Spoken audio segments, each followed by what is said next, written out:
এই 10টি গুণ যাদের মধ্যে থাকবে তাদের জন্য আল্লাহ তাআলা ক্ষমা এবং মহা প্রতিদানের ঘোষণা দিয়েছেন। সুবহানাল্লাহ বলেন। আল্লাহ তাআলা বলছেন, ইন্নাল মুসলিমিনা ওয়াল মুসলিমাতি, নিশ্চয় মুসলিম পুরুষ এবং নারী, নিশ্চয় মুসলিম পুরুষ এবং নারীকে আল্লাহ পছন্দ করেন। আমরা মুসলিমরা সবাই এখানে আওয়াজ করে বলেন, আমরা মুসলিম কিনা? মুসলিমিন ওয়াল মুসলিমাত, মুসলিম পুরুষ এবং নারীকে আল্লাহ পছন্দ করেন। ইসলাম মানে হচ্ছে আত্মসমর্পণ করা, সারেন্ডার করা।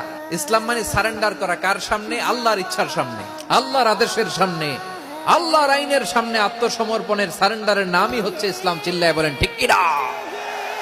কেউ যখন নিজেকে মুসলিম বলে দাবি করে, তখন আল্লাহর কোন বিধান আসলে, আল্লাহর কোন আইন তার সামনে আসলে সেটা মানবো কি মানবো না এমন কথা বলার তার সুযোগ নাই, মানতেই তাকে হবে। আওয়াজ করে বলেন ঠিক কিনা?